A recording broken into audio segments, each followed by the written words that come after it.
Welcome. My name is John Brooker, and it is my great pleasure to be your host for this session of the series, Discovering the Divine Principle, Principles of Restoration, Part 2. In review, history has a goal. After Adam and Eve fell, the key step that is needed in order to restore God's ideal of creation is for God to send the Messiah as the new Adam. If that person overcomes the temptations of this fallen world and is able to stand as God's true Son, together with his bride in the position of Eve, he will be able to establish a family in which God's ideal is realized. Through that family, all people will be able to return to God and participate in God's ideal of creation. In this session, we will look at God's effort to prepare for the Messiah in Adam's family, Noah's family, and Abraham's family. The Messiah, God requires that we, fallen humanity, fulfill our portion of responsibility. What is the portion of responsibility? It is to reverse what took place in the fall. We gave that name. We call it indemnity. To go further into detail, God will choose a central person to represent humanity, who can take on the task of making the condition of indemnity to reverse the fall. In Adam's family, that person was Abel. We learn that this indemnity condition to reverse the fall includes two steps. Number one, the central person must make a condition of faith. They must demonstrate their faith in God by making an acceptable offering. Abel did this by offering the best of his flock. Number two, the central person representing God's position must interact with someone who represents the archangel in such a way that they reverse what took place in the fall. This means that the person in the position of the archangel must not kill the central person. Instead, they must be led to overcome their fallen nature and to unite with and support God's central person. In Adam's family, Abel, the younger son, represented God's position. Cain, his older brother, represented the archangel. God loved both Cain and Abel, but he needed Cain to love Abel to overcome the fall. Tragically, Cain could not follow God's advice, and he murdered Abel. Instead of reversing the fall was repeated. After Cain murdered Abel, it was many generations before God was able to find someone else through whom he could work. Finally, God found Noah. The story of Noah, the ark, and the flood is well known. It is often considered to be nothing more than a myth or a story for children. However, the story of Noah reveals God's urgent desire to send the Messiah. With Noah's family, God made his second attempt to prepare a foundation upon which he could send the Messiah by establishing the necessary indemnity conditions. The first condition, which was a condition to restore Adam and Eve's lack of faith, was fulfilled by Noah when he built the ark. He persevered through years of ridicule, and even his family thought he was crazy. But Noah never gave up, and because he built the ark, his family, including his 3 sons and their wives, were saved.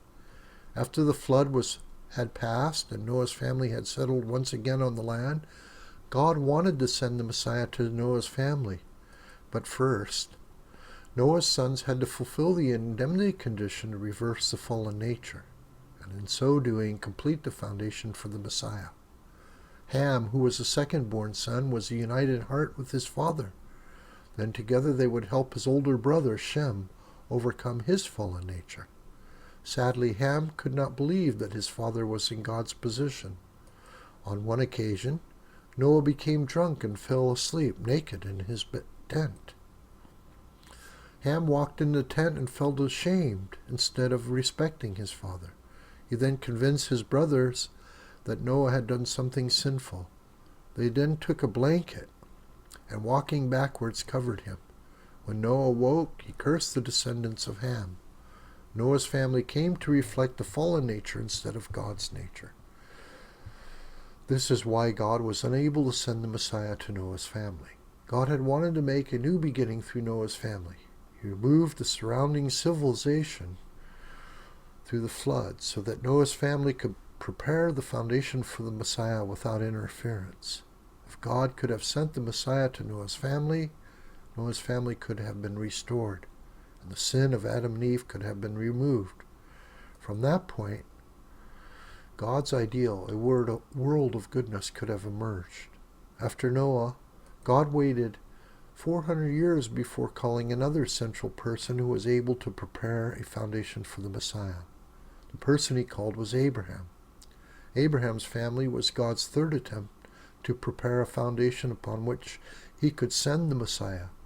God called Abraham to leave his home, guiding him to the land of Canaan. There God made a covenant with Abraham. God intended to bless Abraham's family and from his family raise up a great people who would be able to receive the Messiah. Once again, a family.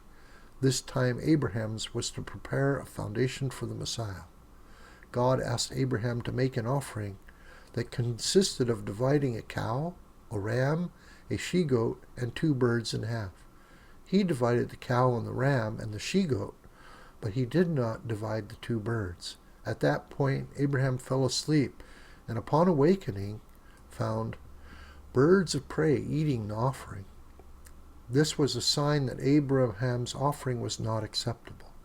Abraham had failed to fulfill the foundation of faith for the coming Messiah. What could God do?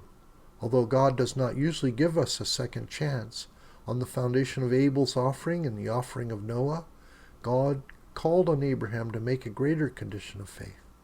He told him to offer his son Isaac. It would have been easier for Abraham to take his own life. And so, in being willing to offer Isaac, Abraham died and was born again through Isaac's faith.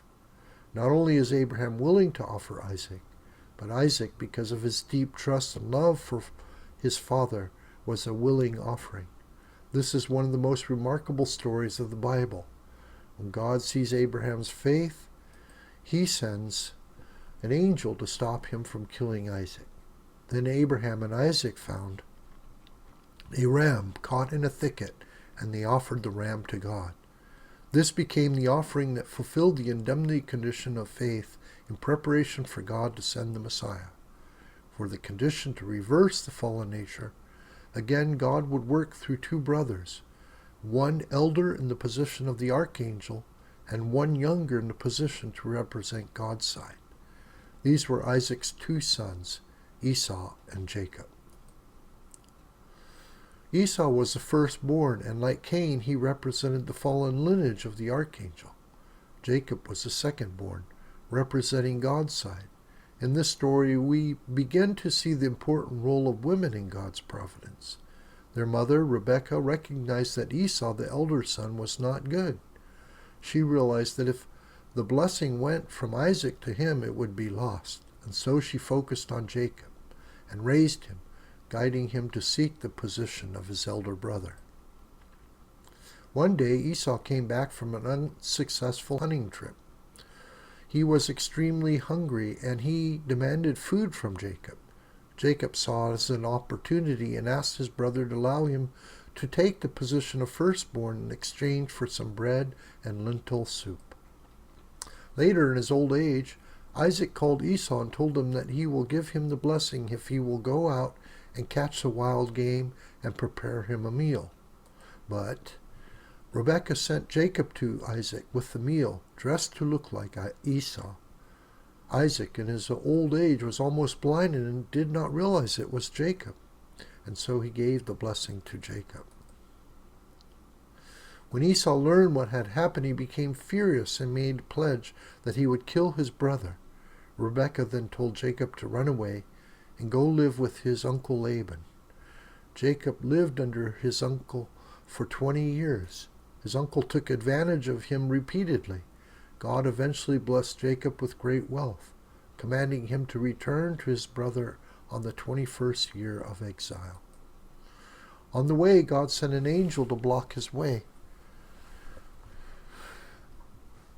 giving him the opportunity to restore the dominion over the angels. All night Jacob wrestled with the angel, but finally the angel struck Jacob on the hollow of his thigh, close to that part of the body that caused Adam to sin. The angel then told Jacob to release him, but Jacob answered, "I will not release you unless you bless me." And the angel blessed Jacob and changed his name from Jacob to Israel. The next day Jacob, now Israel, went on to meet his brother Esau. With amazing humility, Jacob offered absolute everything he had to his brother, and they finally embraced. This was one of the great moments in human history. For the first time, God was able to find a family, men and women working together, who were able to fulfill the human portion of responsibility. They accomplished the conditions of indemnity to reverse what happened in the fall. Abraham and Isaac established a condition of faith, and with the help of Rebekah, Isaac's sons, Esau and Jacob, were able to reverse the fallen nature. It is because of this accomplishment that God could send the Messiah to Jacob's descendants. At this point you may ask, why did the Messiah come? It wasn't until 2,000 years later that Jesus was born in Israel. There are two reasons. First, at the time of Adam and Noah, God just needed to restore one family. That would have been enough. But after Noah, God had to deal with the kingdoms and empires of the fallen world. This meant that preparing a family foundation for the Messiah was no longer enough.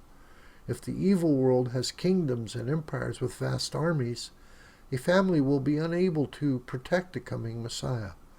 For this reason, God must prepare a nation before he can send the Messiah.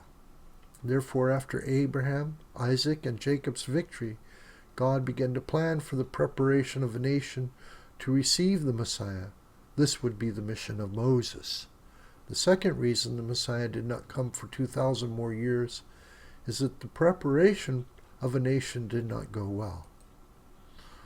The Israelites as a people had a hard time to overcome their fallen nature. It was difficult for them to support and follow the central persons God called to represent him. They turned against Moses, the commandments, and the prophets that were sent to them by God. What are the lessons to be learned from God's effort in Adam's family, Noah's family, and Abraham's family to prepare a place where God can send the Messiah? First, we learn that God is working to restore his children according to a clear set of principles.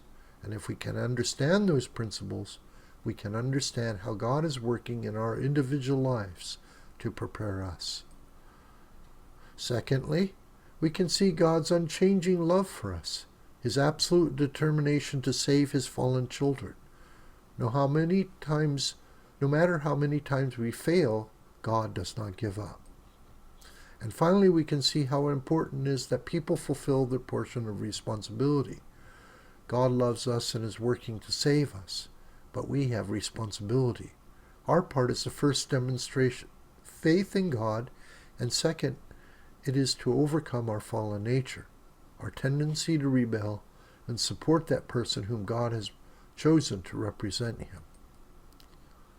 Thank you for joining us.